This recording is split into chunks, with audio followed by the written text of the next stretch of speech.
Fleet Commander Veltar stepped off his transport ship and onto the dusty ground of New Busan Colony.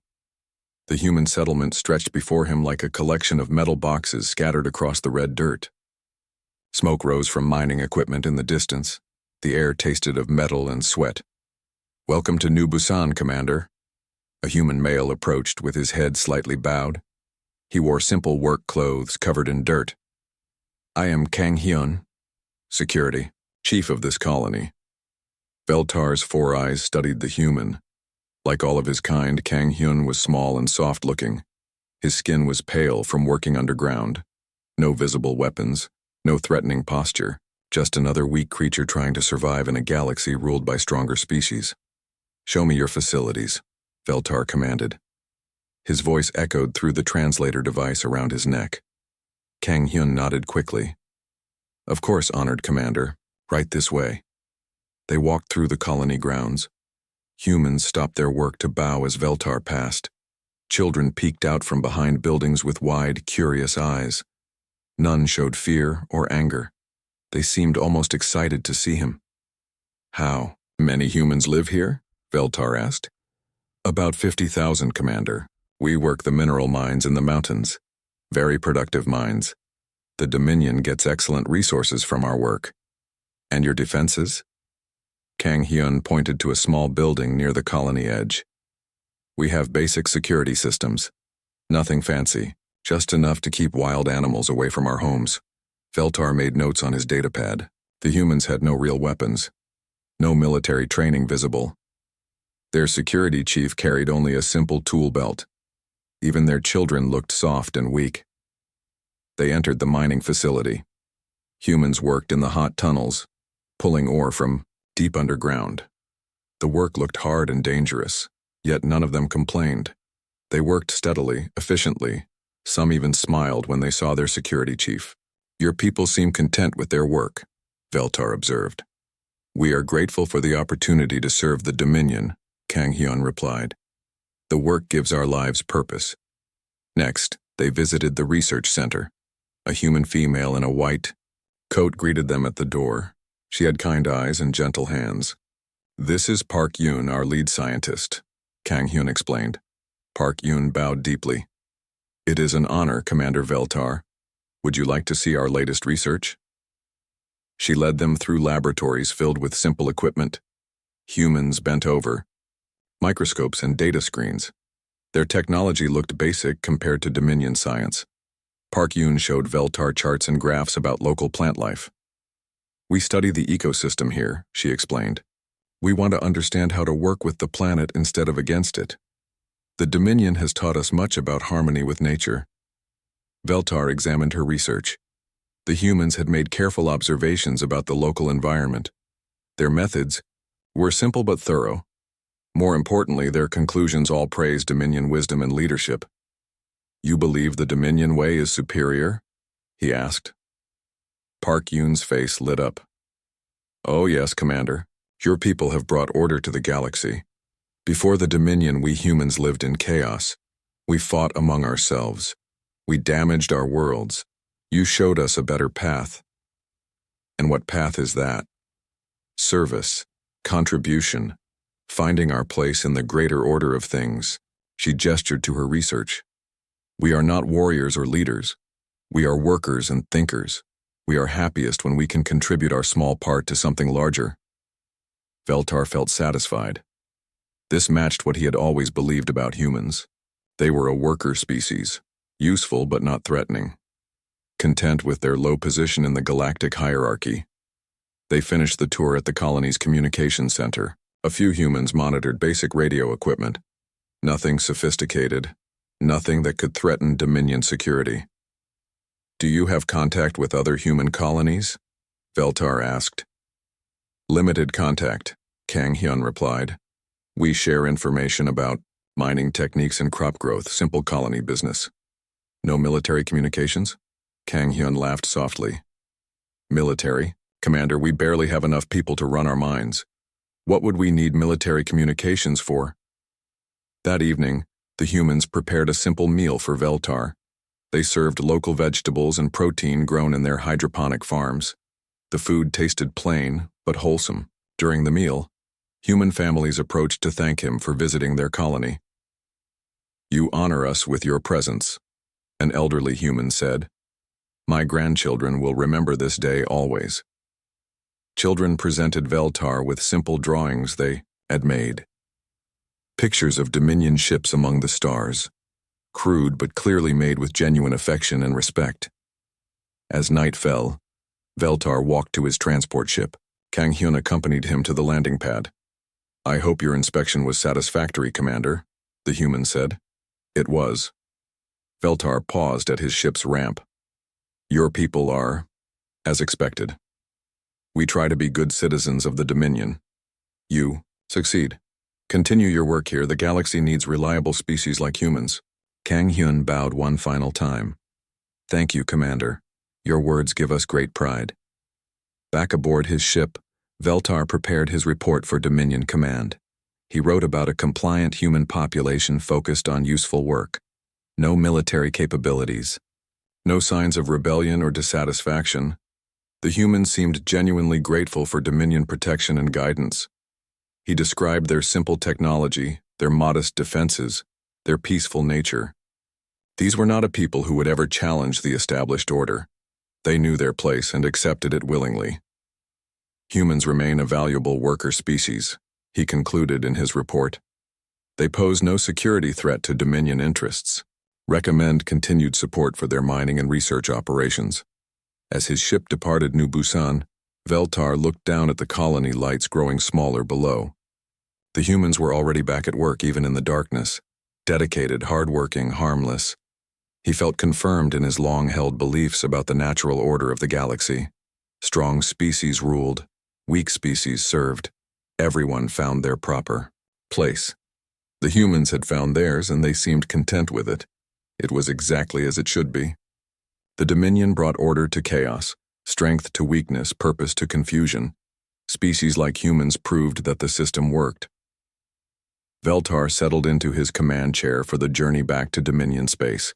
He never suspected that everything he had seen was carefully designed to make him think exactly what he was thinking.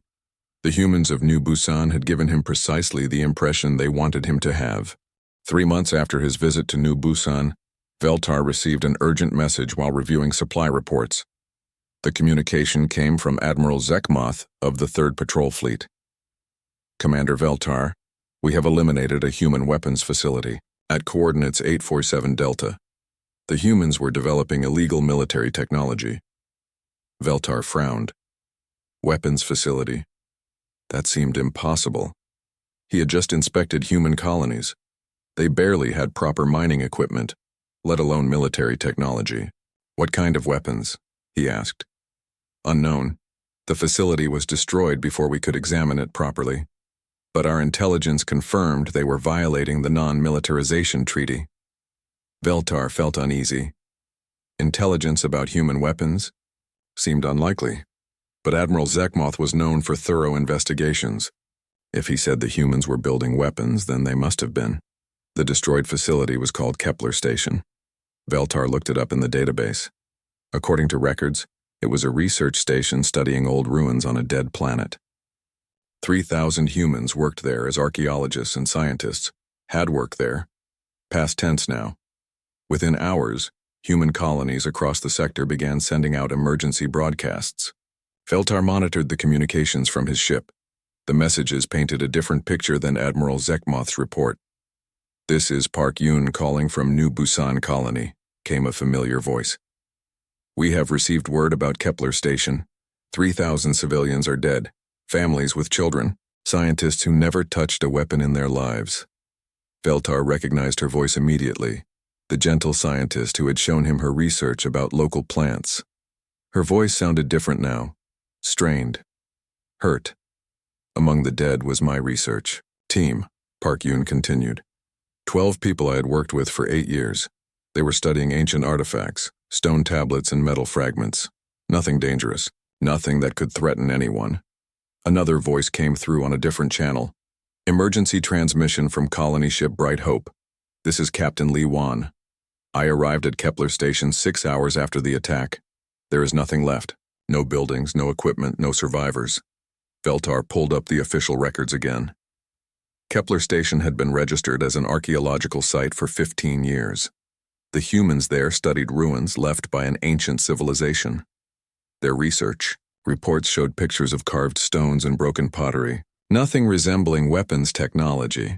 A new transmission interrupted his reading. The voice was female, speaking through static and interference. "My name is Choi Nari. I was an engineer at Kepler Station. I was visiting the supply depot when it happened." The voice broke for a moment. "My husband Jin was in Laboratory 7 when they hit it. I found his body in the wreckage. He was holding a piece of broken pottery. Just pottery." Veltar listened as more human voices filled the communication channels. Colony leaders calling for emergency meetings, families searching for missing relatives, supply ships changing course to help with rescue operations. None of the voices sounded like the humans he had met at New Busan. These humans sounded different, harder, more focused. "This is Kang Hyun from New Busan Colony," came another familiar voice. "All human colonies will observe a period of mourning for our dead at Kepler Station. We will remember them." The security chief's voice had changed too, still respectful but with an edge Veltar had not heard before, like metal being sharpened. Days passed. The human emergency broadcasts continued, but they began to change.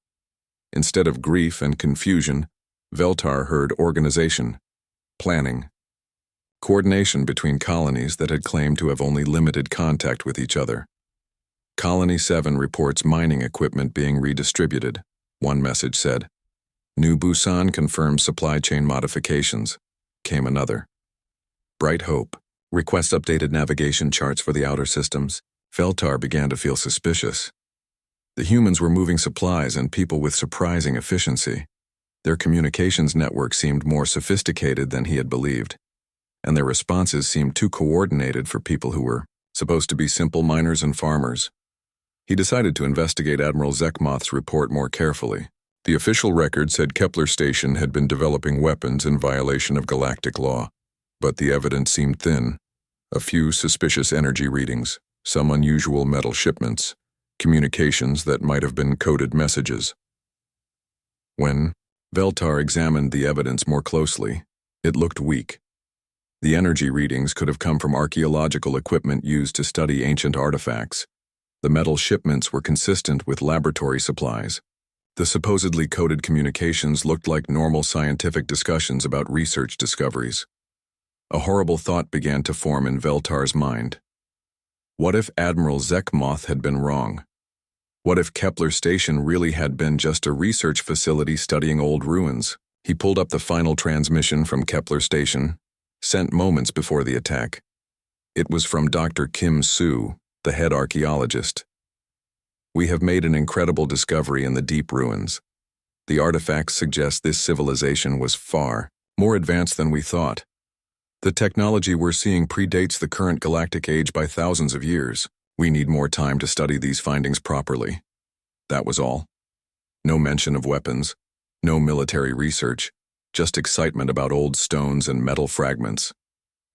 Veltar realized with growing horror that 3,000 humans had died for no reason.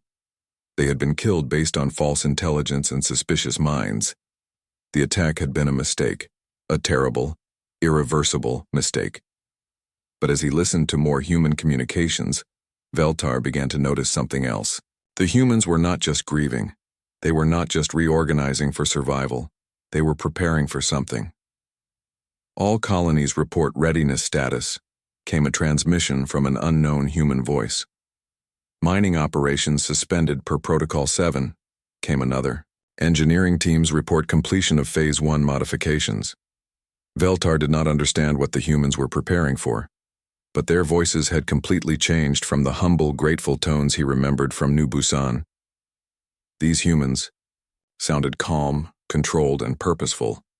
They sounded dangerous. For the first time since meeting humans, Veltar began to feel afraid.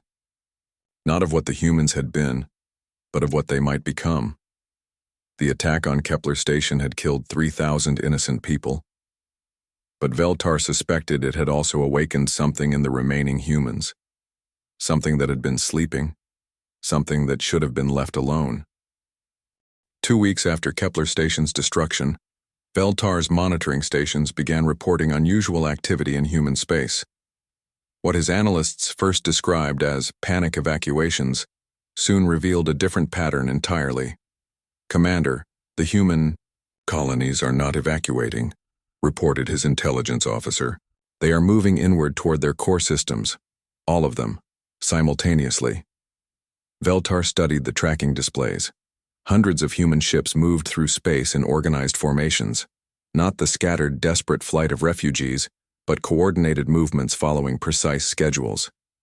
"What are they moving toward?" "Unknown, sir. Our long-range sensors show massive energy signatures near the human homeworld region, but the signatures don't match any known technology." Veltar felt a chill run through his body. Energy signatures. That didn't match known technology suggested the humans had been hiding capabilities the Dominion knew nothing about. A priority message arrived from Dominion intelligence. "All commanders, monitor human activity closely. Recent behavior patterns suggest possible organized resistance. Do not engage without authorization." The warning came too late. Admiral Zekmoth's patrol fleet had already moved to investigate the human core systems. They found something no one expected. "This is Admiral Zekmoth to all Dominion forces," came the panicked transmission. "The asteroid belt in the Terran system it's not what we thought. The asteroids are moving. They're artificial. They're ships." Veltar pulled up the long-range sensor data from the Terran system. What had always appeared to be a normal asteroid belt was revealing itself as something else entirely. Massive structures were emerging from camouflage positions. Shapes that looked like asteroids were unfolding into geometric forms. "Commander," his sensor operator said quietly, "those aren't ships. Those are factories, industrial complexes the size of moons." The revelation hit Veltar like a physical blow. The humans had not just hidden weapons, they had hidden entire industrial civilizations inside fake asteroids. For how long? How had they accomplished such massive deception? His communication officer received another transmission. "Sir, it's from the human called Kang Hyun. He's requesting to speak with you directly." "Put him through." The screen activated, showing the human security chief from New Busan. But something had changed about his appearance. He wore different clothing now. Not simple work clothes, but what looked like a military uniform. His posture was straight, confident. His eyes held knowledge they had not shown before. "Commander Veltar," Kang Hyun said in a voice that was polite but no longer submissive, "I hope you are well." "What is the meaning of the activity in your systems?" Veltar demanded. "We are preparing to defend ourselves." The human's answer was direct, without the careful deference Veltar remembered. "The attack on Kepler Station has forced us to reconsider our position in the galaxy." "Reconsider your position? You are subject species under Dominion protection." Kang Hyun smiled slightly. It was not a friendly expression. "Commander, may I share something with you?" "The artifacts found at Kepler Station were more significant than we initially reported." "What do you mean?" "They proved that this region of space once belonged to an advanced human civilization, not thousands of years ago as we told your people, but only 800 years ago." Veltar felt his world shifting. "That's impossible. Humans have been a primitive species for all recorded history." "No, Commander. We chose to appear primitive. We chose to live simply. We chose to let other species believe they were superior." Kang Hyun leaned forward slightly. "The civilization that built those ruins at Kepler Station was ours. We abandoned it voluntarily." "Why would any species abandon advanced civilization?" "Because we learned that ruling others corrupts the rulers.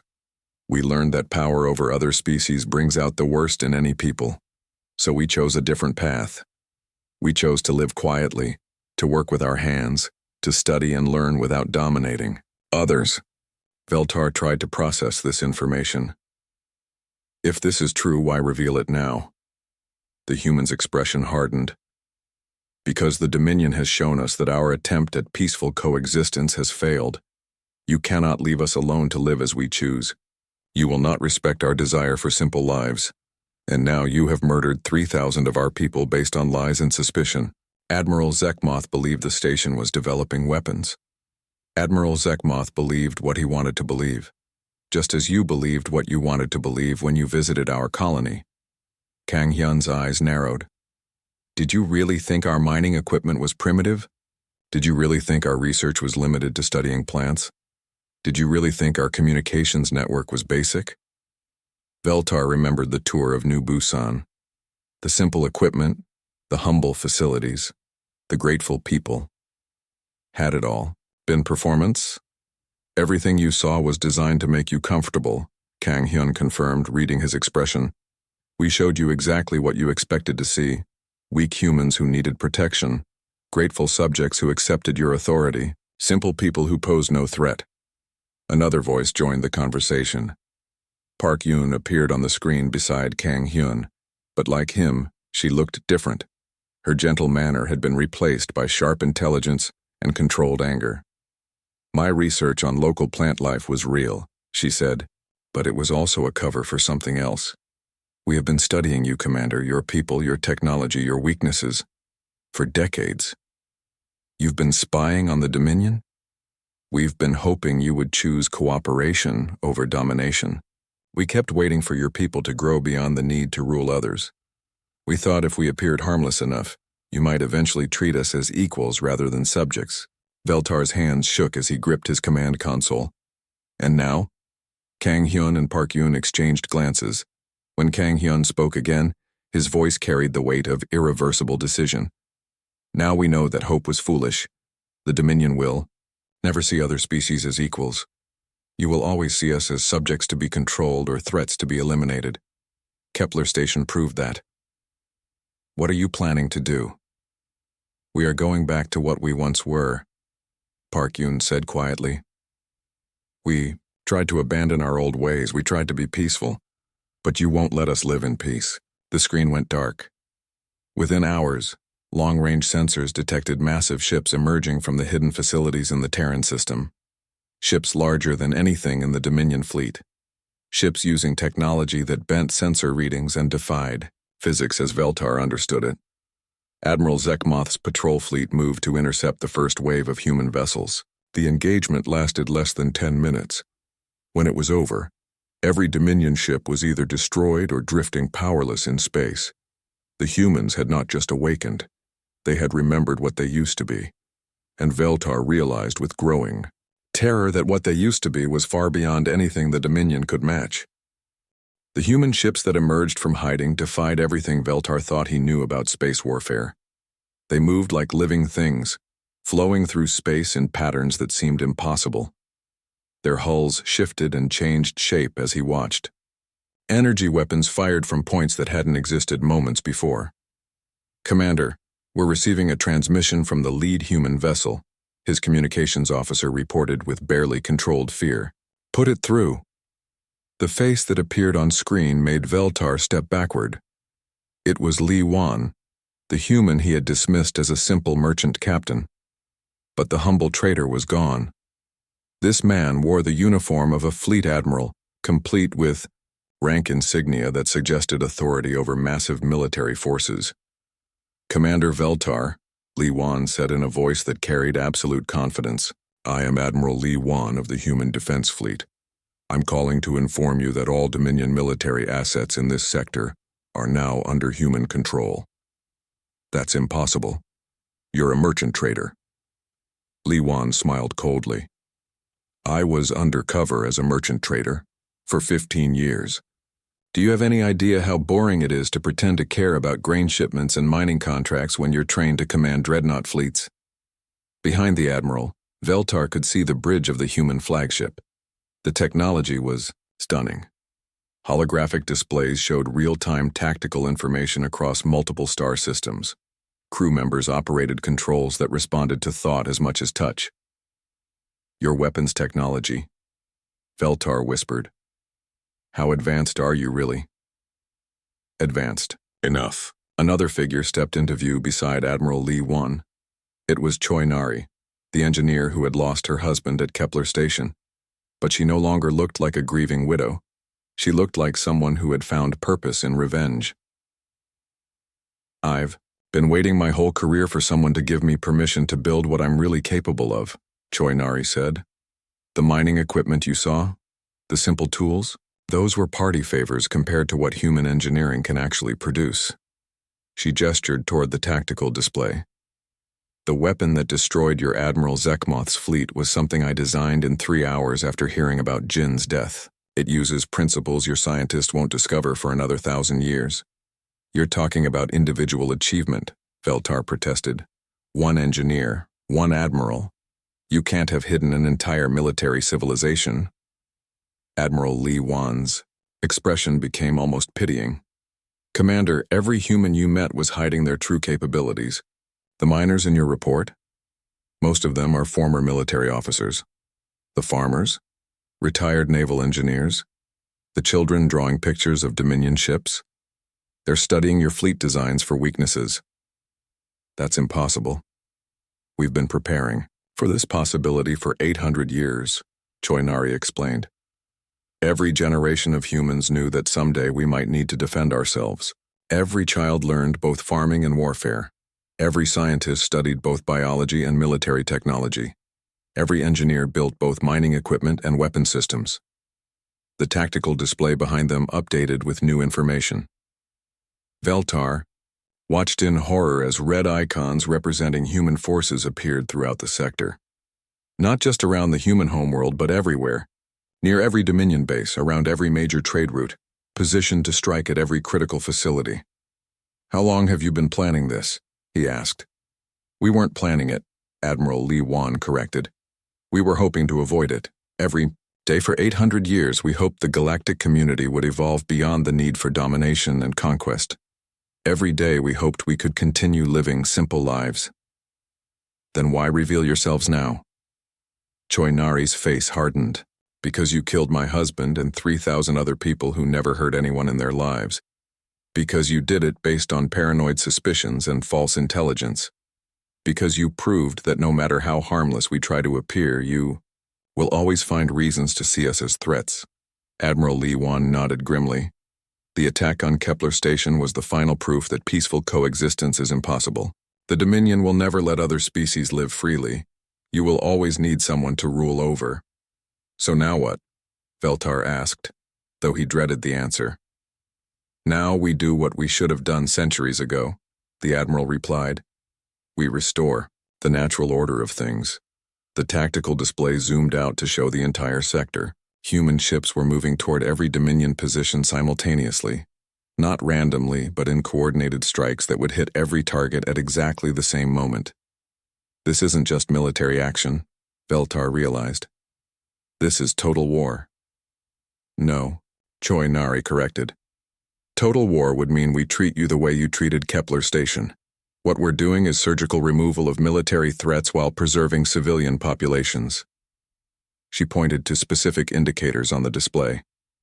"Every Dominion military base will be neutralized. Every warship will be disabled or destroyed. But every civilian facility, every non-military colony, every hospital and school will remain untouched." "You're offering mercy to civilians?"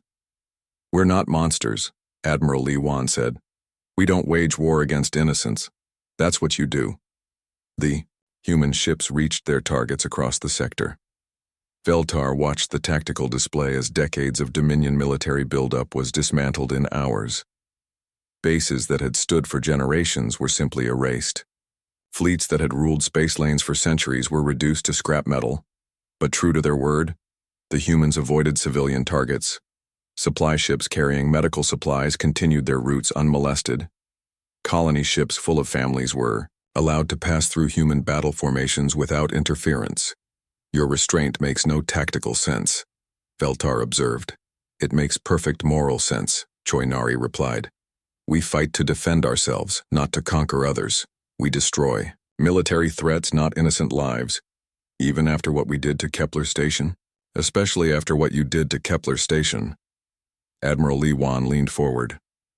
"Do you want to know the real difference between humans and the Dominion, Commander? When you have power, you use it to control others. When we have power, we use it to protect the innocent." The communication ended, leaving Veltar alone with the tactical display showing the complete destruction of Dominion military power in the sector. In less than a day, centuries of carefully built military supremacy had been swept away by a species that had pretended to be primitive miners and farmers. But the most terrifying part was not the advanced technology, or the coordinated strikes, or the hidden industrial capacity. The most terrifying part was the controlled precision of human fury. They were not raging out of control. They were not driven by bloodlust or conquest. They were methodically, carefully, surgically removing threats while protecting innocence. Their anger was not hot rage that could be understood or reasoned with.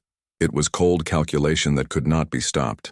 6 weeks after the human military revealed itself, Veltar found himself in an impossible situation. He was a prisoner aboard a human ship, but he was being treated better than he had ever treated his own crew. His cell was comfortable, the food was good. Human guards checked on his health daily.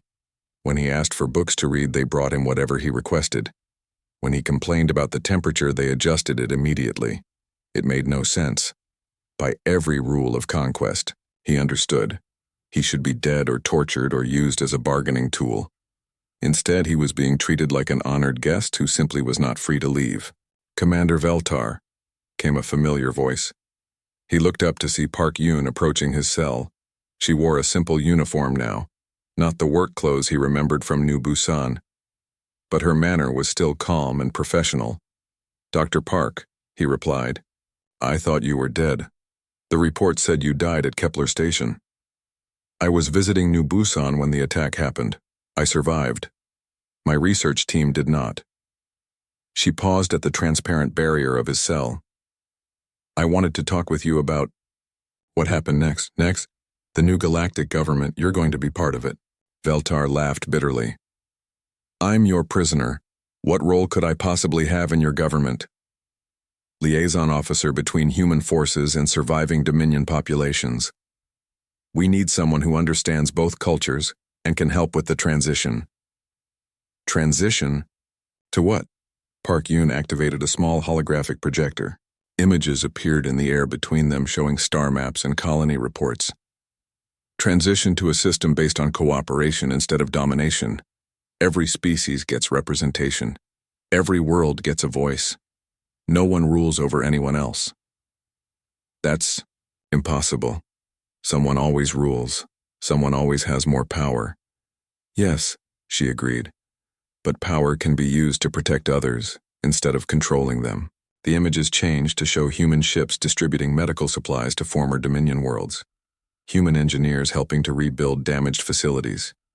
Human scientists sharing advanced technology with species that had been kept technologically dependent.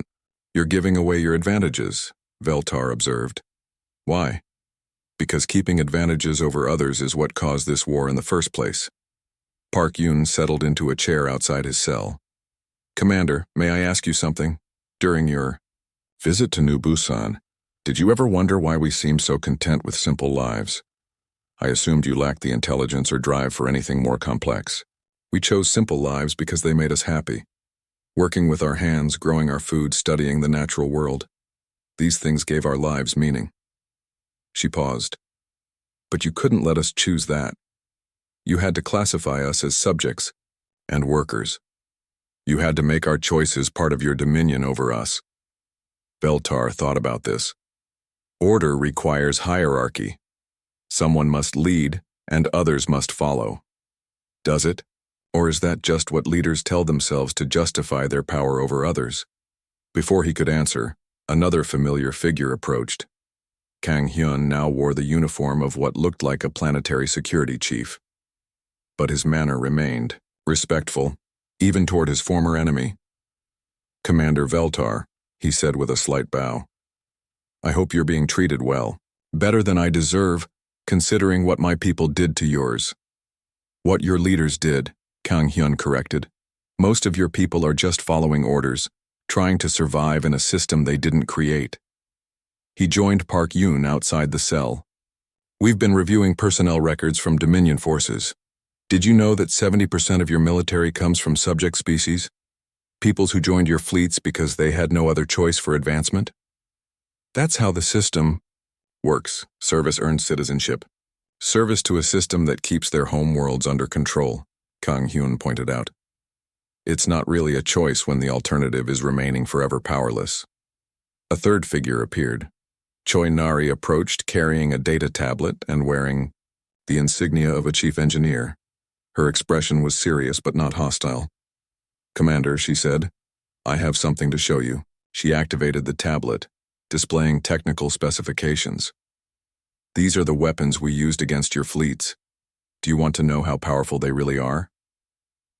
Veltar studied the data. The numbers were incomprehensible. Energy outputs that exceeded anything he had imagined possible. Defensive systems that could protect entire star systems. Weapons that could crack planets. "You could have destroyed every Dominion world in a single day," he whispered. "We could have," she agreed. "We chose not to. Do you understand the difference?" "Why show me this?" "Because I want you to understand what restraint looks like. When my husband died at Kepler Station, I had the technical knowledge to build weapons that could have wiped out your entire species. Instead, I built weapons that disabled your fleets while preserving your lives." She put the tablet away. "That's what separates us from the Dominion. You use whatever power you have to its fullest extent. We use only the minimum force necessary to achieve our goals." The three humans stood together outside his cell. Veltar realized they represented something he had never encountered before. Power that chose to limit itself. "What happens now?" he asked. "Now we rebuild," Park Yoon replied. "Every species gets to choose how they want to live. No more subjects, no more forced hierarchies, no more tribute systems. And if some species choose to be aggressive, if they try to conquer others, then they'll deal with us," Kang Hyun said. "Simply. We've proven we can defend ourselves and others. That responsibility doesn't end just because the Dominion is gone. You're appointing yourselves Galactic Police? We're accepting the responsibility that comes with having the power to protect others," Choi Nari corrected. "It's not about authority or control. It's about using our capabilities to ensure everyone gets to choose their own path." Veltar felt something inside him break. Not his spirit, but his understanding of how the universe worked. Everything he had believed about strength and weakness, about natural order and proper hierarchy, was crumbling. "My people will never accept this," he said. "Some will, some won't," Park Yoon acknowledged. "Those who want to continue living under the old system can do so in designated areas. Those who want to try something new will have help building it, and those who resist violently." The three humans exchanged glances. When Kang Hyun spoke, his voice was gentle but absolute. "We will stop them, permanently if necessary. But we will protect their civilians and offer their children better choices." Later, alone in his comfortable cell, Veltar stared out at the stars through a real window, not a screen. The humans had given him an actual view of space, not the artificial displays common on Dominion ships. He thought about the memorial service he had witnessed that morning. Choi Nari had spoken at a ceremony honoring those killed at Kepler Station. The memorial was beautiful and sad and filled with hope for a better future. The inscription on the memorial had read, "They died believing in peace. We fight so others might live believing in it too."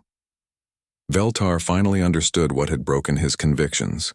It was not human strength or technology or military superiority. It was human mercy. They had the power to destroy everything he had ever known, and they chose instead to build something better. For the first time in his life, Veltar began to believe that maybe there was a better way for the galaxy to work. Maybe the humans were right about power being something that should protect rather than control. Maybe he had been wrong about everything,